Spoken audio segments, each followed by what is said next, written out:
हाथरस से, यूपी से हैं। भूपेंद्र कुमार जी, अपने आप को अनम्यूट करके अपनी बात रखें। आपका क्या प्रश्न है?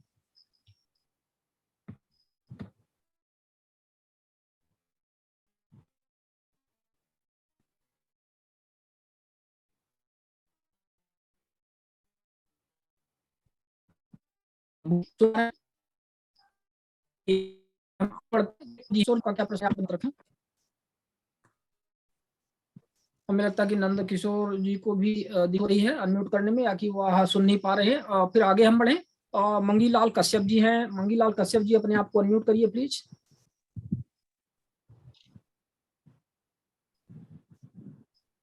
अपने आप को अनम्यूट करें मंगीलाल कश्यप जी। Yes sir. हाँ जी, हेलो सर। बताएं आपके क्या, हाँ क्या प्रश्न है आपके? मेरा प्रश्न है सर, मेरा 30 मार्च को मेरे साथ एक फ्रॉड हुआ था, जो कि बैंक के माध्यम से। और इस तरह का ये केस मेरे लाइफ में, मतलब ये समझ लो कि पहली बार बैंक के माध्यम से कॉल आया कि मैं फलाना अधिकारी बात कर रहा हूँ और आपका ये ओटीपी जनरेट नहीं हुआ है, इस कारण से वो आपको अपडेट करना है। और इस तरह का मेरे साथ सर पहली बार ये हुआ कि 1 महीने से लेकर उनके लगातार कंटिन्यू कॉल चल रहे थे, भाई आपका ये पेन का उसका ना एटीएम का सुनिए, डेबिट सुनिए आ गया है। जी मंगीलाल जी, अब सीधे मुद्दे जी पे आ जाइए। आपका ठीक है, आपके साथ एटीएम फ्रॉड हुआ, लेकिन आपका जी। प्रश्न क्या है? प्रश्न क्या है आपका? सर ये है कि मैंने साइबर क्राइम से लेकर एसपी ऑफिस को मैंने इसकी कंप्लेंट रिपोर्ट दर्ज की तुरंत 4-5 दिन बाद। और उसके बाद सर अभी तक इसमें कोई कार्रवाई नहीं हुई। और मैंने इसमें सूचना के अधिकार के तहत मैंने इस पर कार्रवाई की, तो मुझे एक पेज से लेकर 22 तक का उन्होंने पूरा मेरे को वो दिया, जो जहाँ मैंने कंप्लेंट की थी। और उसके बाद भी मेरे पास लगातार ईमेल के माध्यम से करीबन 75,000 का वो अमाउंट का वो हुआ था, करीबन 1 लाख के समथिंग उसका पे हो गया है। तो उनके ईमेल के माध्यम से उसके मैसेज आ रहे हैं। और अभी साइबर क्राइम से मेरे पास कॉल भी आया, उसके लिए पुलिस भी आई। बट सर इस तरह का ये केस हुआ है वो। ये तो तो केस हुआ इसमें है सर तो मेरा उसकी आपने, आयुक्त, हाँ हाँ, तो मेरा सर हाँ आयुक्त सर मध्य प्रदेश, मेरी ये गुजारिश है सर, अभी सुन भी रहे हैं मेरी बात के लिए, तो सर तो इस तरह का मतलब पुलिस कार्रवाई द्वारा कोई कार्रवाई भी नहीं हुई है इसकी, साइबर क्राइम द्वारा भी। हेलो जी। तो हाँ, तो कोई कार्यवाही नहीं हुई है इसमें, वो तो पुलिस की दिक्कत है। अब उसमें आरटीआई लगा करके क्या कार्यवाही हुई है आपके आवेदन में? आपने जो शिकायत की थी उस पर क्या कार्यवाही, इसकी जानकारी आप मांग सकते हैं पुलिस से। ठीक है, इसमें आरटीआई जी से तो मैंने, आपको ये हेल्प मिल जाएगी। हाँ मैंने उसका मांगा ना सर, सूचना के अधिकार के तहत मैंने वो कार्रवाई का, मेरा अभी तक का क्या कार्रवाई हुई, तो उनने ना उस ना टाइम सुनिए उनने ना पूरा, हाँ जी सर। ठीक है, वो हम समझ गए, लेकिन अब यहाँ पे आप क्या रिलीफ चाहते हैं? सूचना आयुक्त की आप बात कर रहे हैं, वो आपको क्या रिलीफ देंगे यहाँ पर? क्या चाहते हैं? अच्छा सर, तो ये चाह रहे हैं सर, इस तरह का जो क्राइम हुआ है सर, है कि नहीं, अब बैंक तो बार बार उसका मेल के माध्यम से, फोन के माध्यम से बार बार मेरे पास तो कॉल आ ही रहे हैं। बट जो पैसा जो क्रेडिट कार्ड द्वारा निकला गया फ्रॉड के जरिए, तो वो सर वापस तो होना चाहिए ना सर। देखिए, वो यहाँ पर हम ऐसी रिलीफ देने की व्यवस्था यहाँ पर नहीं है। आपको आरटीआई से संबंधित कोई प्रश्न है, आपने सूचना का अधिकार लगाया है, उसमें कोई दिक्कत हो रही है, इसके लिए आप किसी जैसे जो आपने शिकायत की हुई है, यदि वो आपकी शिकायतों में कार्यवाही नहीं हुई है, पुलिस नहीं कर रही है, हेल्प नहीं कर रही है, तो आप इसमें अब हाँ आगे किसी वकील को लेकर के कोर्ट में जा सकते हैं कि हमारी शिकायतों पर कोई कार्यवाही नहीं हुई है, तो वहां से आपको रिलीफ मिलेगी। आरटीआई तो से सर सिर्फ आपको, कोर्ट के माध्यम से, वकील के माध्यम से अगर इसको करेंगे तो जो आज तरह का जो फ्रॉड हो रहा है सर, वो तो पैसा ले दे के आजकल बैंक पुलिस द्वारा सब कुछ हो जाता है। मान लो बैंक की हर तरह चलिए का चलिए साठगांठ चल रहा है, राहुल शोषण तो राहुल हर व्यक्ति का राहुल हो रहा है सर, ना सर। हाँ राहुल सर, आपको मांगीलाल कुछ जी, बोलना चाह रहे शोषण हैं? तो, आपको यस सर। ठीक है मांगीलाल जी, आप ऐसा करिए, देखिए ऐसा है, इस तरह के फ्रॉड काफी कॉमन हो गए। और थोड़ा सा आप देखिए, भारत शासन भी जो है अपनी ओर से बहुत बिल्कुल सर। जागरूकता के लिए कई इसमें मैसेज आते रहते हैं कि किसी कॉल पर कोई ओटीपी नहीं मांगता है बैंक, ये आरबीआई जो है कई बार आपको बता चुका है कि किसी भी बैंक वाले का फोन आए, ओटीपी नहीं देना है। ठीक है, अब फ्रॉड हो गया, इस पर पूरी सहानुभूति आपके साथ, लेकिन अब आपका ये आरोप है कि बैंक वालों की मिलीभगत से हुआ। ये सब जांच का विषय है। ये गलती हो ही जाती है। ठीक है, ये सब जांच का विषय है कि बैंक वालों का उसमें इन्वॉल्वमेंट था कि या नहीं था। अब वो पुलिस उसको इन्वेस्टिगेट करेगी। आपका एक अधिकार है कि पुलिस ने आपकी शिकायत पे क्या कार्रवाई की है, ये जानने का आपका अधिकार है। वो आरटीआई में आपको वो जानकारी मिल जाएगी। अगर वो नहीं देते हैं कि जानकारी आपको नहीं मिल रही है, तो आप उसमें फर्स्ट अपील फाइल करिए, उसके बाद सेकंड अपील आयोग में फाइल करिए। आपकी शिकायत कहाँ लंबित है, कितनी शिकायत कहाँ तक उन्होंने क्या प्रोग्रेस की है, ये सब तमाम चीजें आपको उसमें मिल जाएंगी। लेकिन अल्टीमेटली उसके बाद अगर आपको जानकारी तो मिल जाएगी, लेकिन जानकारी के बाद जो निराकरण है, मान लीजिए पुलिस ने आपको इसमें दे दिया कि हमने ये जांच की, हमने जांच में इसमें बैंक की कोई भागीदारी नहीं दिखी, उसके बाद तो आपको कोर्ट की ही शरण लेनी पड़ेगी, क्योंकि ये सिविल केस कोर्ट में रहेंगे सर, इस तरह के तो सिविल केस में सर, तमाम फ्रॉड केस तो ये कोर्ट में चलने के बाद भी आजकल जो हितग्राही हर नहीं है। तरीके या से तो आप लूटा जा रहा देखिए, है ना ऐसा है सर, मांगीलाल कश्यप जी, या तो आपके पास कोर्ट के स्ट्रांग माध्यम ग्राउंड है, से। ये ऐसे नहीं होता है। या तो स्ट्रांग ग्राउंड है कि बैंक के कर्मचारी की मिलीभगत हो, ये क्रिमिनल केस हो। सिविल केस की अपनी अलग रहेगी व्यवस्था और क्रिमिनल केस में अलग रहेगी। या तो आपके पास ऐसा है कि फला फला बैंक अधिकारी इसमें इन्वॉल्व है, तो वो क्रिमिनल केस हो जाता है, तो उसके लिए अलग व्यवस्था है। और बाकी ये अगर पुलिस उसमें, अगर जिसने भी फ्रॉड किया है, देखिए कई फ्रॉड होते रहते हैं और लोग कई बार पुलिस को उसमें, पुलिस ढंग से इन्वेस्टिगेट करती है, तो हमने ये भी देखा है कि वो जहां पर जिसने फ्रॉड किया है, जिसके खाते में पैसा गया है, वहां से भी वो रिट्रीव करके लाते हैं। ये सब रहता है। लेकिन ये फ्रॉड जो होते हैं वो बहुत मतलब शातिर किस्म के होते हैं। जैसे ही पैसा उनके खाते में आता है, वो खाता बंद करते हैं, निकल जाते हैं वहां से पैसा निकाल करके। सर मेरा आपसे ये अनुरोध है सर, मान लीजिए सर आगे आप आपकी आवाज भी बहुत वो ब्रेक हो रही है। आप शायद कहीं गाड़ी वाड़ी में चल रहे हैं, तो यहाँ पर अपन इस पे बात नहीं कर पाएंगे ऐसे। आप कभी जब कभी स्टेबल हो जाएंगे तब हम लोग उस पर चर्चा कर पाएंगे, क्योंकि ना हमें ज्यादा समझ में आएगा, ना यहाँ पे जो लोग हैं उनको भी समझ में आएगा, तो बाकी पार्टिसिपेंट्स जुड़े हुए उनके भी समय समय उनका भी खराब होगा। ठीक है सर, आगे बढ़ते हैं और आशीष नारायण विश्वास जी हमारे बीच में हैं। आशीष नारायण विश्वास जी, पूछिए आपका क्या प्रश्न है। हाँ और आज सर, हम आप एक बात और हम जोड़ना चाहेंगे कि हमारे बीच में हालांकि श्री चंद्रशेखर प्राण साहब किसी इमरजेंसी में किसी का डेथ हुआ था, तो यहाँ पर आपके प्रयागराज में उनका बॉडी वगैरह आया था, तो उसके लिए वो चले गए, उन्होंने बताया है। तो आपके बीच में भी यहाँ पर आपके प्रश्नों का जवाब नहीं दे पाएंगे, लेकिन सुश्री सुभा प्रेम जी हमारे बीच में है, तो यदि आप लोगों को इनसे भी जुड़े हुए प्रश्न पूछना है, जो आज का टॉपिक है, तो आप लोगों का स्वागत रहेगा, कुछ आप प्रश्न पूछ सकते हैं। हाँ हाँ सर, मैं आशीष नारायण बोल रहा हूँ।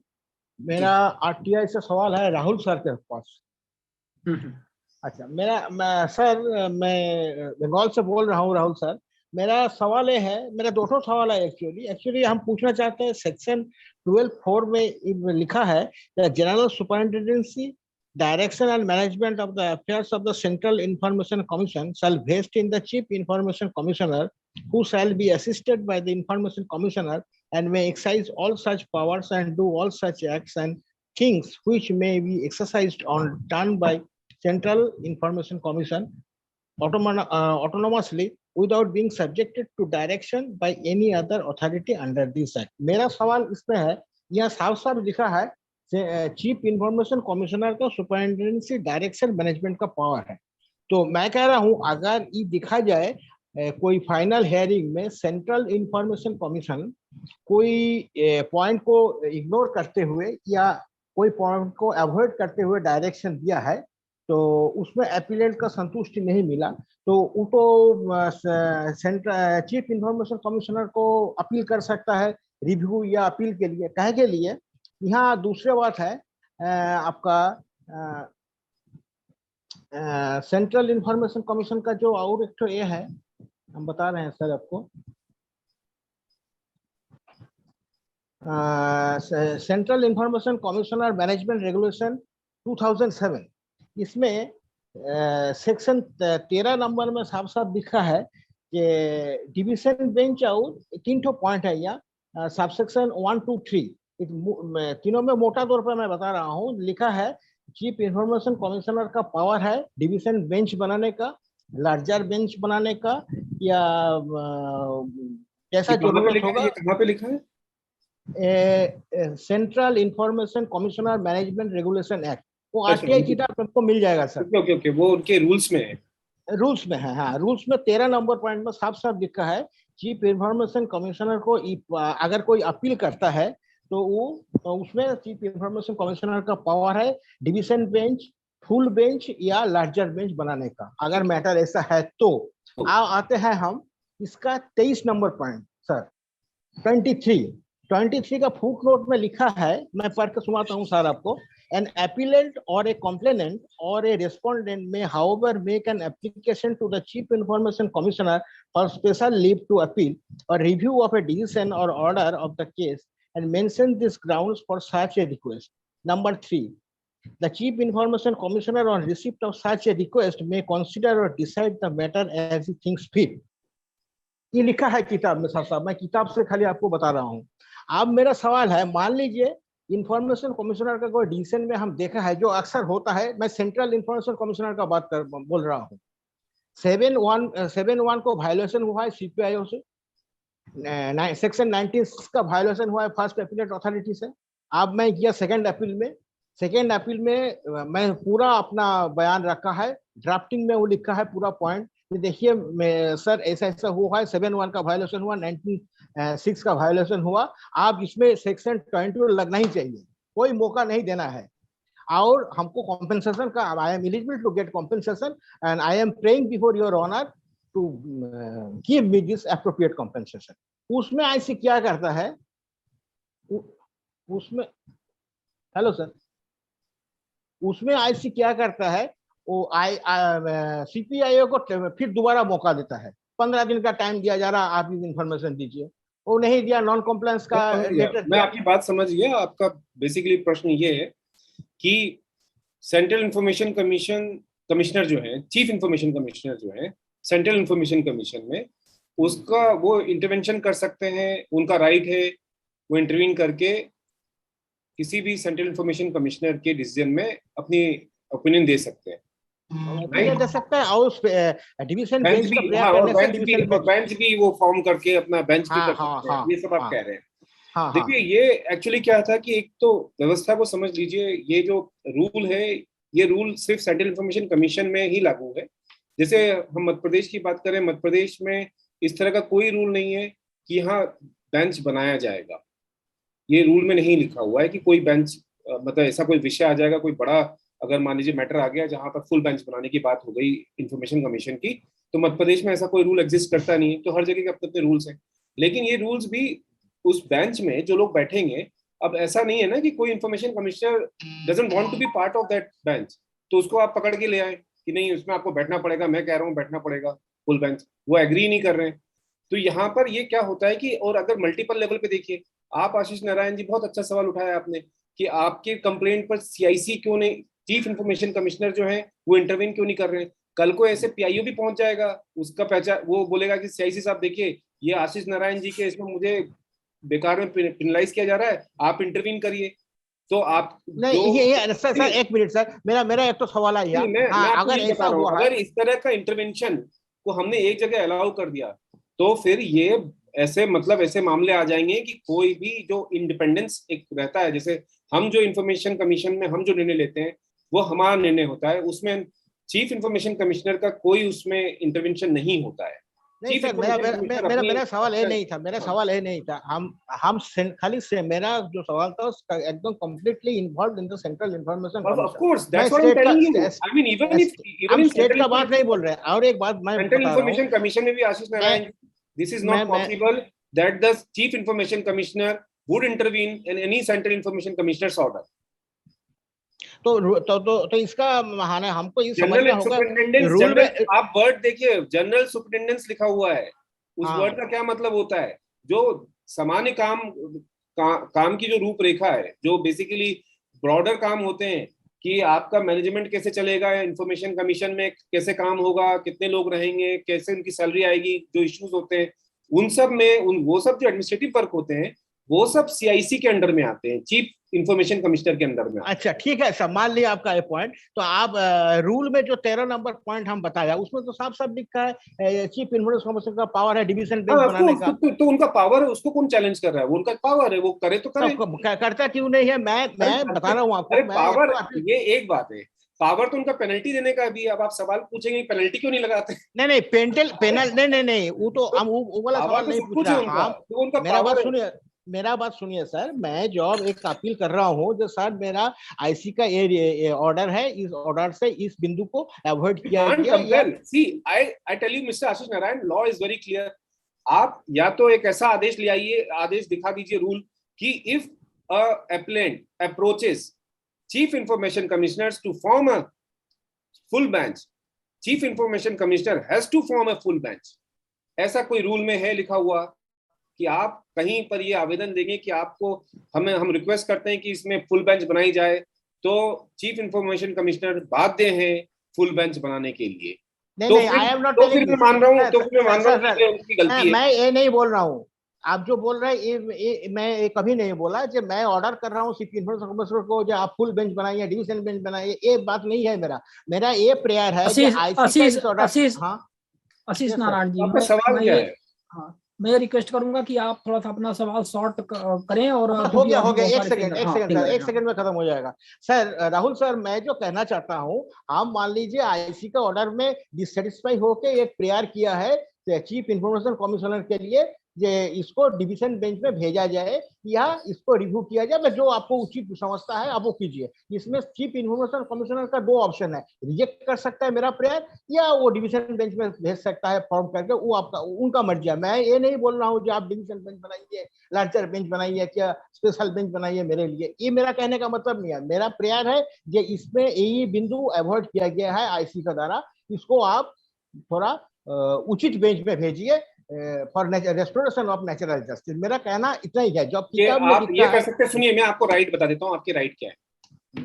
आपके राइट ये है, आपको अगर किसी इंफॉर्मेशन कमिश्नर पे भरोसा नहीं है, आप चीफ इंफॉर्मेशन कमिश्नर के पास जाइए और उनको लिखित में दीजिए कि ये मेरे मैटर में ठीक ढंग से इसमें कार्रवाई नहीं हो सकती है, मेरा मैटर किसी भी इंफॉर्मेशन कमिश्नर के पास ट्रांसफर कर दीजिए।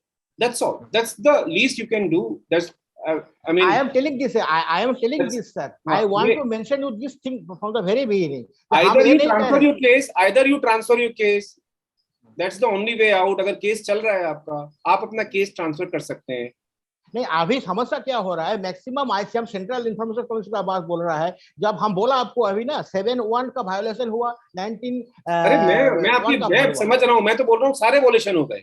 ब्लैंकेट एक केस है, तो इतना बार आशीष नारायण जी, मैं आपको एक हाइपोथेटिकल सिचुएशन दे रहा हूँ। क्रॉस वायोलेशन हो गया, बिल्कुल दिख रहा है ब्लैंकेट वायोलेशन है। हाँ, अगर सेंट्रल इंफॉर्मेशन कमिश्नर जो है आपकी बात से इत्तेफाक नहीं रख रहे हैं, पेनल्टी नहीं लगा रहे हैं, आपका राइट है कि आप अपना केस दूसरी जगह ट्रांसफर करवा लीजिए। अगर डिसीजन आपके अगेंस्ट आता है तो आपका राइट है कि आप उसको हाई कोर्ट में चैलेंज कर दीजिए। वो हाई कोर्ट तो अलग बात है, कोई रास्ता नहीं है। प्रैक्टिकल बात करते हैं अपन यहाँ पे, बाकी लोग इससे ज्यादा इसमें सॉल्यूशन नहीं है। रूल्स में लिखा है ये गलत है। There is no review power, review power नहीं है आशीष नारायण जी। तो ना वही हम बोल रहे हैं, तो रूल 13 में जो लिखा है गलत लिखा है। क्या लिखा है रूल 13 में? मैं बताऊं आपको, पढ़ के सुनाऊं? अरे आपने क्या, एक मिनट, उसकी क्या, किस चीज के बारे में बात हो रही है? That is about what? About what I am telling you, sir. An appeal or complaint or a class of categories of appeals or complaints shall be heard either by a single information commissioner or a division bench or 2 information commissioner or a full bench or 3 or more information commissioner. तो prerogative है ना sir, as decided by, again you are coming back to same. Ashish Narayan ji please, आप पढ़े लिखे आदमी हैं, आपको मालूम है, आप कानून को अपने हिसाब से नहीं देख सकते ना। उसमें जो लिखा है उतना ही लिखा है। आप समझ रहे हैं जो मैं कहना चाह रहा हूँ? जो उसमें लिखा हुआ है कि ये पावर सीआईसी का है, चीफ इंफॉर्मेशन कमिश्नर का है।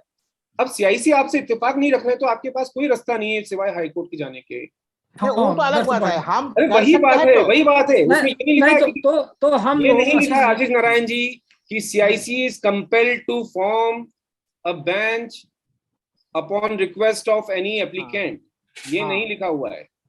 नहीं नहीं ठीक है, नहीं यहाँ जो लिखा है, अगर हमारा रिक्वेस्ट नहीं रखना चाहता रिजेक्ट कर देगा, हो गया, कहानी खत्म, बस हाँ, वही तो हो बात गया, है। रिजेक्ट ही तो समझिए रिजेक्ट ना, करे, आपकी इस पर हम कार्रवाई तो नहीं हो रही, आपके हम तो ऊपर अपील कार्रवाई कर नहीं हो सकते रही। हैं ना सर। आप अपील किस चीज की अपील, आपका कार्रवाई नहीं हो रही है, आपने रिक्वेस्ट किया, वो रिजेक्ट हो गया। बस हो गया, हम जाएंगे हाई कोर्ट, वो अलग बात है, लेकिन हम कर सकते हैं एज पर सेक्शन 13 हाँ, ऑफ उसके लिए रूल। रिक्वेस्ट आप कुछ भी हाँ कर सकते हैं, आप रिक्वेस्ट हाँ आप, बस बस उतना ही है, मेरा उतना ही जानना था, हो गया। मैं लेकिन उतना वो, जानना था, वो तो है, लेकिन हाई कोर्ट हम जा सकते हैं कभी ये तो भी। पावर उनकी है ना, प्रेरोगेटिव उनका है।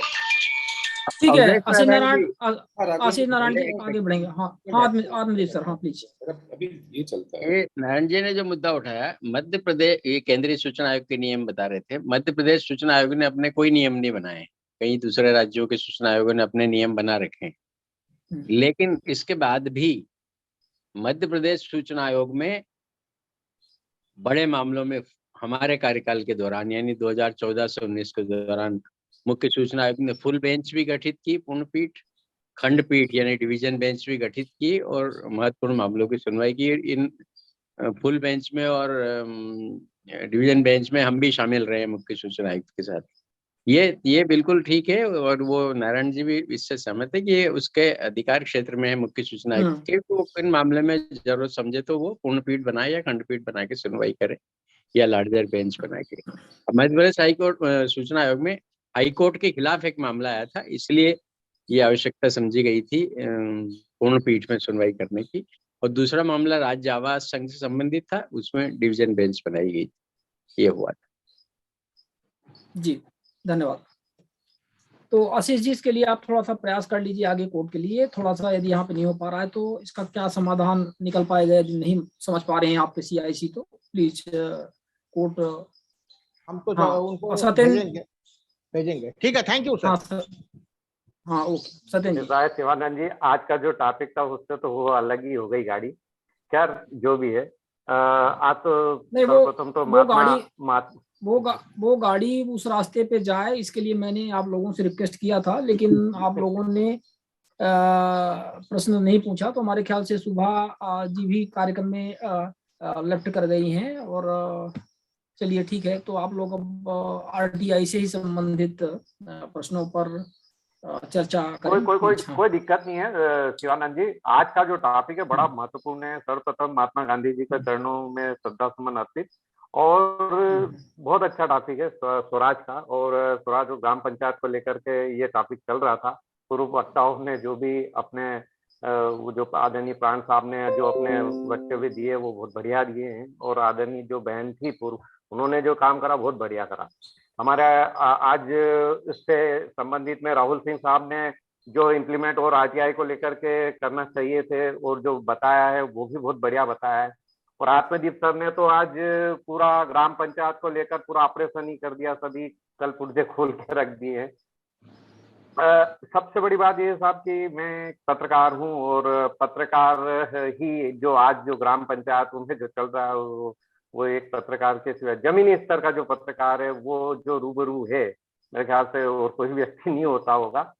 आज साहब RTI ठीक है, एक अपनी जगह है, भ्रष्टाचार भी ठीक है, एक अपनी जगह है, लेकिन इन चीजों में आज बतौर मैं एक पत्रकार बताना चाह रहा हूँ साहब, क्योंकि ये टॉपिक ऐसा है कि ग्राम पंचायतों में भ्रष्टाचार होता है, जीवन में कोई तो ठीक है बात ये। और RTI को लेकर के भी कुछ लोग जागरूक लोग उसमें जानकारी निकालते हैं, भ्रष्टाचार रोकने का प्रयास करते हैं, और कुछ लोग बगैर RTI के भी हम मीडियाओं पत्रकारों का सहारा लेकर के वो भ्रष्टाचार उजागर करने के लिए वो आगे बढ़ते हैं। लेकिन साहब जब देखने में ये बात आती है कि जब हम गाँव में जाते हैं, हमारे पत्रकार साथियों के साथ जाते हैं हम, तो वहां पे उनकी सुरक्षा, वो हिम्मत तो जुटा लेते हैं हमको बुलाने करने की, लेकिन हम जब वहां पहुंचते हैं तो हमारे पहुंचने पे ऐसे समीकरण या ऐसी परिस्थितियां, वो लोग दबंग लोग, जिनको आत्मदीप सर ने अभी बताया था, आपने भी बताया था कि दबंग लोग का कब्जा रहता है, तो वो इस प्रकार से उनको प्रभावित करते हैं, इंसेक्ट कर देते हैं कि आपने अगर उनके सामने कुछ मुंह खोला है, या आपने उनको कुछ जानकारी, या आपने कुछ ऑन कैमरा यदि कुछ बोला, तो फिर ठीक है, कल तो आज तो आपका है, कल फिर वो उनका रहेगा। तो जो भ्रष्टाचार, जो ग्राम पंचायत में व्याप्त जो कमियां रहती, खामी पेशियां रहती हैं, उनको ये लोग दबंग लोग वो एक्सपोज नहीं होने देते हैं दबंगता के दम। देखने में आज ये आया है साहब कि ग्राम पंचायतों में सरपंच, सचिव, ये लोग दबंग व्यक्तियों को बिठा रखते हैं और अपने 2-4 ऐसे व्यक्ति रहते हैं सरपंच सचिव जो वहां बिठा ही रखते हैं कि भाई कोई भी व्यक्ति अगर सत्यन जी मैं ये रिक्वेस्ट करूंगा कि ये तो बातें सब हो गई हैं, यदि कुछ आपके वैसे आरटीआई से जुड़े हुए मेरा यही है, मेरा इसमें सुधार को लेकर के यही है कि आज ग्राम स्वराज में और ग्राम पंचायतों में सबसे बड़ी बात भ्रष्टाचार तो ठीक है साहब, सबसे बड़ी सुरक्षा को लेकर के, और सुरक्षा तय होना सिर्फ स्थानीय पुलिस चौकी। आज पुलिस चौकी, पुलिस थाना हर ग्राम पंचायतों से 10 से 15-20 किलोमीटर दूर ही है स्थापित है। 20 किलोमीटर दूर स्थापित होने के कारण सुरक्षा का अभाव पत्रकारों को भी है और स्थानीय ग्राम वासियों को भी है। अगर हर ग्राम पंचायतों में सुरक्षा का मापदंड तय हो और ग्राम पंचायतों में, या पहली बात तो अब वो पुलिस थाने की तो स्थिति ये है साहब कि शहरी क्षेत्र में ही पुलिस बल की आधा ही है, जनरली हम जाते हैं तो आधा ही पुलिस फोर्स है, तो ग्राम पंचायत में पहुंचवाना तो बहुत मुश्किल है। तो इसलिए हम ये कहते हैं कि ग्राम पंचायत को सुरक्षा को लेकर के एक मापदंड रखना चाहिए ताकि एक सुरक्षा सुनिश्चित हो सके। ये सबसे बड़ी बात है मेरे ख्याल से। चलिए ठीक है सत्यन जी, ठीक है, इस बात पर भी सुरक्षा को लेकर भी मंथन होना चाहिए और ये आवश्यक है, और आपका कंसर्न बिल्कुल नोट किया जाता है और सभी पार्टिसिपेंट्स इस पर प्रयास करें कि मतलब शासन प्रशासन को इसके विषय में भी लिखें, और जैसा आप कह रहे हैं कि चौकियों की ज्यादा स्थापना होनी चाहिए। धन्यवाद आपके महत्वपूर्ण विचार के लिए। और अगला लेते हैं राजेंद्र पुंडेगे जी। उनका कहना है कि उनके प्रश्न नहीं लिए जा रहे हैं, तो आपको सुनना चाहिए। ठीक है, राजेंद्र जी बताइए। नमस्कार सर, मेरा प्रश्न राहुल सर से है। सर मुझे ये कहना है कि मैंने एक आवेदन किया था सर, उसका जो है उन्होंने 30 दिन के भीतर जवाब तो नहीं दिया, परंतु 30वें दिन, आखिरी के दिन उन्होंने मेरा आवेदन 6(3) के अंतर्गत ट्रांसफर कर दिया सर।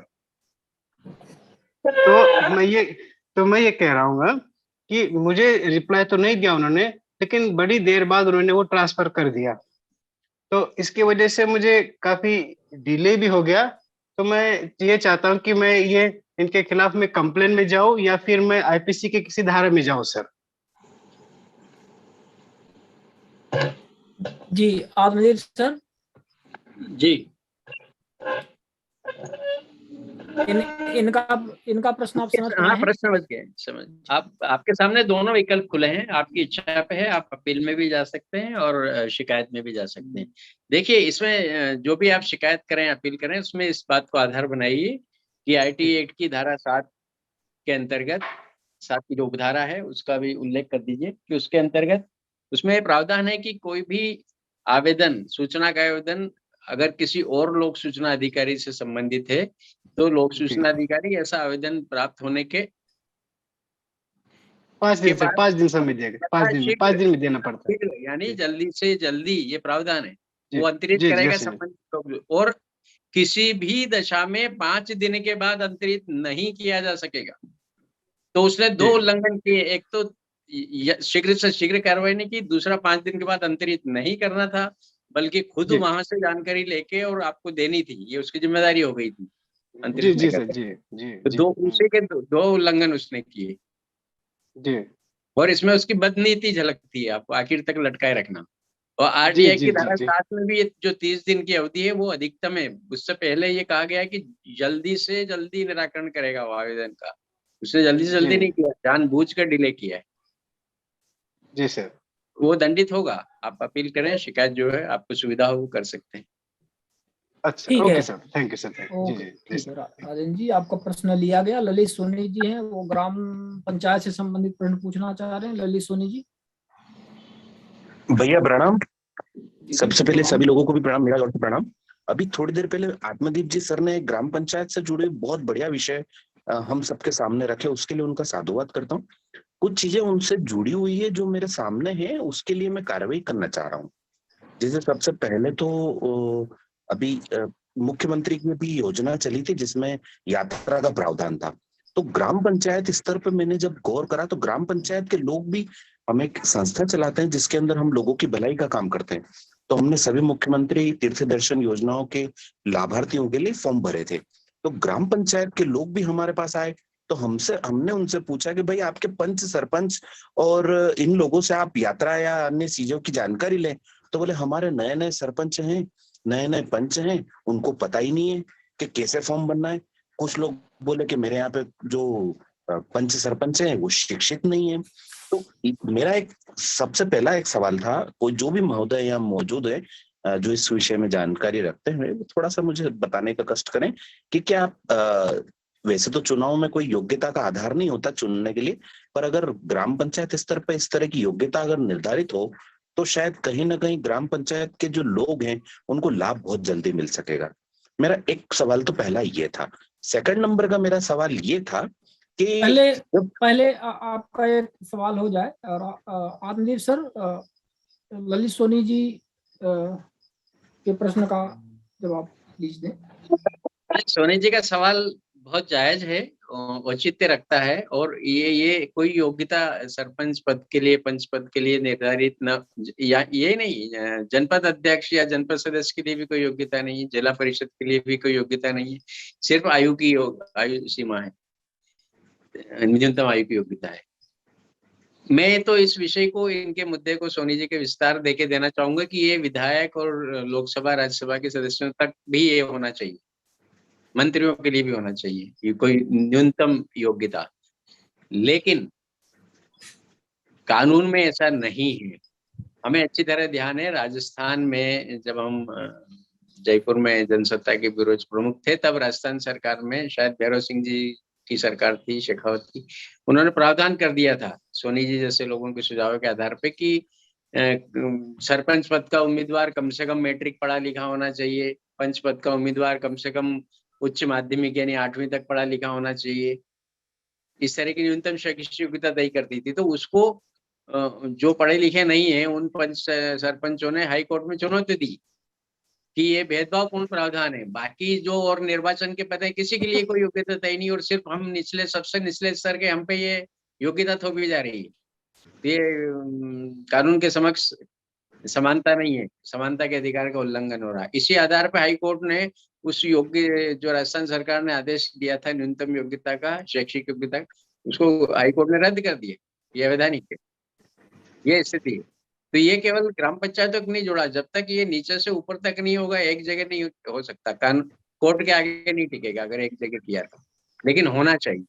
दूसरा, लेकिन इससे जुड़ा दूसरा पहलू ये भी है कि भारत की बहुत आबादी के करोड़ों लोग बहुत कम पढ़े लिखे हैं या अनपढ़ हैं। तो दूसरा सवाल ये भी उठता है कि क्या लोकतंत्र में केवल पढ़े लिखों को लोगों का ही कोई अवसर मिलेंगे चुनाव लड़ने के? उन अशिक्षित लोगों के लोकतंत्र में अधिकार नहीं है? उनका प्रतिनिधित्व कौन करेगा? ये भी एक महत्वपूर्ण प्रश्न। इसी से जुड़ा मेरा दूसरा सवाल ये था कि अभी जैसे अभी सभी को पता है कि हमारी शक्ति आराधना, जो हमारी माँ दुर्गा है, उनका भी नवरात्र का पर्व चल रहा है, और कहीं ना कहीं वो हमारे लिए बहुत शक्ति का एक केंद्र है। तो अभी कुछ पंचायतों में मैंने देखा कि साहब वहां पे पंचायत स्तर पे कार्यक्रम हो रहे हैं, वहां की पंचायतें कार्यक्रम करती है, नगर पालिकाएं कार्यक्रम करती है, पर एक नगर पालिका से मेरे सामने एक आमंत्रण पत्र आया बतौर अतिथि बनने का। मुझे अतिथि बनाया गया, अच्छी बात है, पर उस आमंत्रण पत्र को मैंने देखा तो मैं दंग रह गया कि वहां की एक महिला जो है कि पार्षद थी, उनका नाम तो कहीं से कहीं तक उल्लेखित नहीं किया, किंतु उनके पति पार्षद प्रतिनिधि के तौर पर उस आमंत्रण पत्र में बकायदा नगर पंचायत की ओर से उनका नाम उल्लेखित किया गया, और उसमें पीछे पदनाम दिया गया पूर्व पार्षद प्रतिनिधि। तो ये एक पहले भी एक बार मैंने इस विषय को उठा चुका था कि पार्षद प्रतिनिधि का कोई दायित्व तो नहीं होता, पर थोड़ा इस विषय में भी मार्गदर्शन दीजिए सर।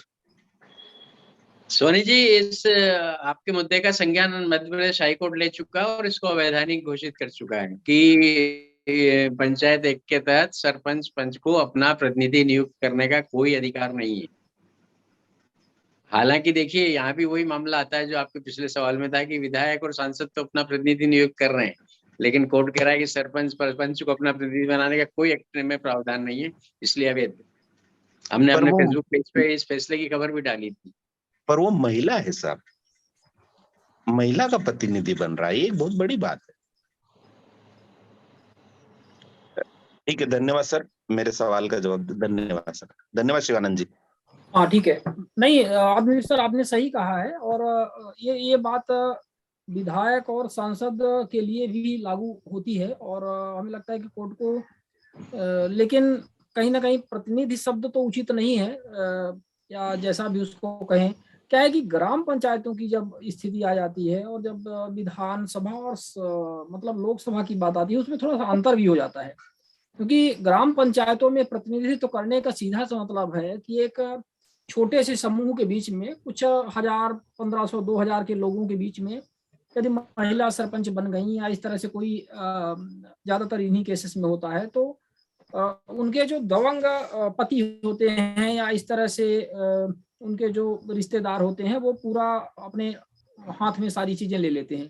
तो वो कहीं ना कहीं एक प्रभुत्व जमाने की प्रक्रिया भी वो प्रारंभ हो जाती है, और चूंकि एक छोटा सा समूह होता है तो उस पर उनका वो सक्सेस भी होता है। लेकिन जब विधायक की बात करते हैं या सांसद की बात करते हैं तो बहुत बड़ा क्षेत्र होता है, और वो जब अपना प्रतिनिधि बनाते हैं तो हमें लगता है कि उसके तौर पे उनकी बातें चूंकि एक व्यक्ति के पास तक ना पहुंच पाए, क्योंकि इतने बड़े क्षेत्र में एक ही सांसद है या एक विधायक है, तो अलग अलग 10 गांव 20 गांव के बीच में वो इस तरह से एक व्यक्ति को अपना बैठा करके उनके माध्यम से जानकारी मिले। तो हालांकि इसके विधायक प्रतिनिधि और सांसद प्रतिनिधि के पद के दुरुपयोग जैसी कोई ज्यादा बातें नहीं सुनने को मिल रही हैं, या कि लगता है शायद लोगों को हिम्मत भी ना पड़ती हो और एक्सेस भी इनका कम होता है। मतलब क्या होता है कि इतना ज्यादा इनके हाथ में रहता भी नहीं है।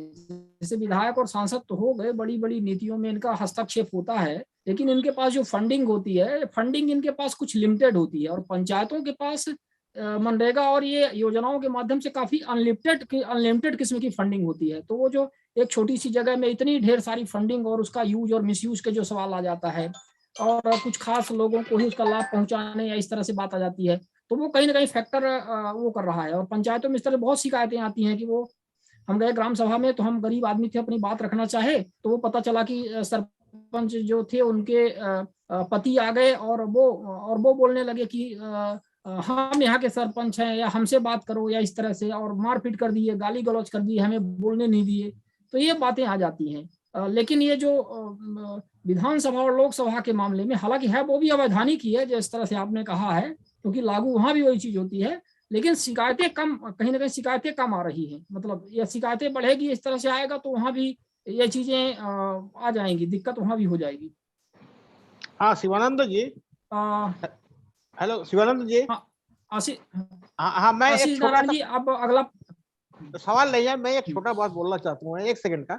ये जो प्रॉब्लम है बता रहे हैं ना, पॉलिटिकल पार्टी कभी भी लिटरेट पर्सन को पंचायत लेवल में टिकट देना नहीं चाहता है। काहे के लिए? पंचायत में जितना मूर्ख रहेगा ना, वो लोग का उतना फायदा होगा। यही बस, और सही है। हाँ नहीं सही है।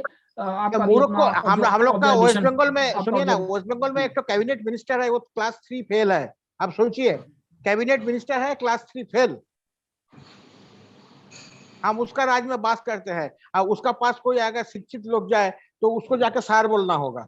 यही है डेमोक्रेसी हम लोग का। नहीं, वो शिक्षा और अशिक्षा सिर्फ किताबी ज्ञान से नहीं होता। पिछले आप एक तो चीज देखिए, उसका अंडर में जो आईएएस काम करता है उसका क्या? नहीं, वो आईएएस छोड़िए, आईएएस दुर्भाग्य नहीं है, उनका सौभाग्य है। ऐसे आईएएसों को ऐसे ही अशिक्षित लोगों के बीच में काम करने की जरूरत है।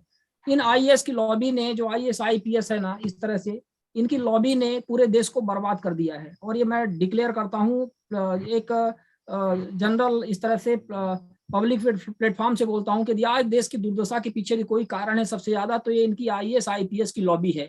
इतने पढ़े लिखे, इतने उच्च स्तर पर additional chief secretary, principal secretary, collectors और ये पता नहीं कितने सारे इनके पोस्ट हैं, यदि ये चाहें ईमानदारी से सब काम करें, इनकी लॉबी ये सही तरीके से काम करे, तो आज देश की स्थितियां पूरी तरह से सुधर जाएंगी। तो इनका दुर्भाग्य नहीं है, इनका सौभाग्य है कि ऐसे ही कम पढ़ी लिखे और अंगूठा छाप लोगों के बीच में रह करके इनको ये काम करना पड़ रहा है। ये बहुत अच्छी बात है। और अभी आए थे पिछली बार ओम प्रकाश रावत जी, उन्होंने एक बात कही थी कि ये बिल्कुल आवश्यक नहीं है कि किताबी ज्ञान होना और आपके घर में आपके जो बुजुर्ग बब्बा जी हैं या आपकी दादी हैं, उनका नॉलेज हमसे किसी तरह से कम है। जो उनका अनुभव है, जो उनका एक्सपीरियंस है, जो उनका प्रेजेंस ऑफ माइंड है, जो इंटेलेक्चुअल कैपेबिलिटी है, वो आपके किताबी ज्ञान से नहीं होती है। यदि कोई ड्रॉप आउट लड़का है, दूसरी तीसरी चौथी तक पढ़ा, 5वीं तक पढ़ा, वो नहीं पढ़ा, उसको ये एजुकेशनल सिस्टम पसंद नहीं आया, तो इसका मतलब ये नहीं हुआ कि उसका जो IQ है वो बिल्कुल डाउन है या वो किसी काम का नहीं है ना। उन चीजों से आप मेजर करिए, ये किताबी ज्ञान से कोई मतलब नहीं है। तो वो भी कहीं ना कहीं क्वालिटी जो है संविधान में जो हमें समानता का अधिकार दिया गया है उसका वायलेशन भी होगा, जैसा कि सभी लोग कह रहे हैं। ये बिल्कुल आवश्यक नहीं है कि किताबी ज्ञान वाला व्यक्ति ही सरपंच बने या सांसद बने या विधायक बने। हाँ, ये जनता पर जरूर निर्भर करता है कि वो किसको बनाना चाहे। तो जनता समझदार हो जाए ना, कौन कहता है कि जनता उसको अंगूठा छाप को बनाए। यदि जनता को ऐसा लगता है, लेकिन जनता बना रही है कहीं ना कहीं, जनता को हित हो रहा है उस व्यक्ति से जिसको अपना जनप्रतिनिधि बना रही है, तो सीधा सा मतलब है, यानी हम जैसे हैं वैसे हम लोगों को चाह रहे हैं। तो ये भी एक महत्वपूर्ण है, इसमें विचार करना चाहिए। चलिए आगे बढ़ते हैं। जयपाल सिंह खींची जी, आपका क्या प्रश्न है? जयपाल सिंह खींची जी, अपने आप को अनम्यूट कर लें। बता के सबसे पहले आया तो हमें लगता है कि अर्जुन डामोर जी हैं हमारे बीच में। अर्जुन डामोर जी, आपका क्या प्रश्न है? डामोर साहब, ये शिवानंद जी चैट बॉक्स में नंद किशोर ने हरिद्वार से अपना कमेंट में लिखा है कि हरिद्वार में हाँ सर, के लिए मैट्रिक की शिक्षा आवश्यक है और 2 बच्चों की सीमा। हाँ जी जी, वो हमने भी देखा है। और ठीक है, उनके हरिद्वार में व्यवस्था है तो अच्छी बात है।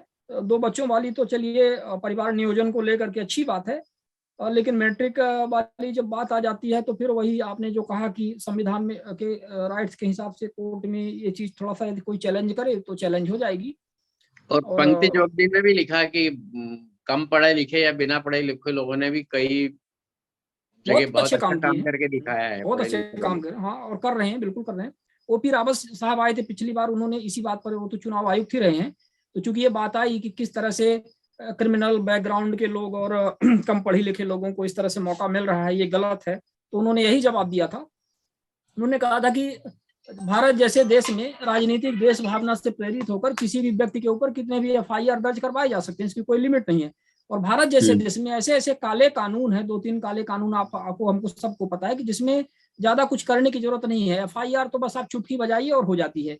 तो क्या FIR दर्ज हो जाने से ही कोई व्यक्ति क्रिमिनल हो जाता है? उन्होंने भी प्रश्न उठाया, तो बहुत सही बात है। फिर आप कोर्ट को बोलिए कि कोर्ट उसमें जल्दी जजमेंट दे और उनको दोषी सिद्ध करे। जब वो दोषी सिद्ध हो जाए तो वो चुनाव न लड़ पाए।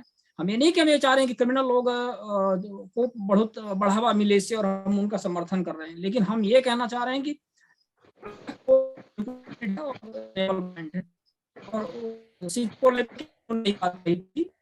अनुभव और लेवल आप इस बात से नहीं आंक सकते कि किसी व्यक्ति को किताबी है कि नहीं है, किताबी ज्ञान उसको किस कारण वो समझ नहीं पाया।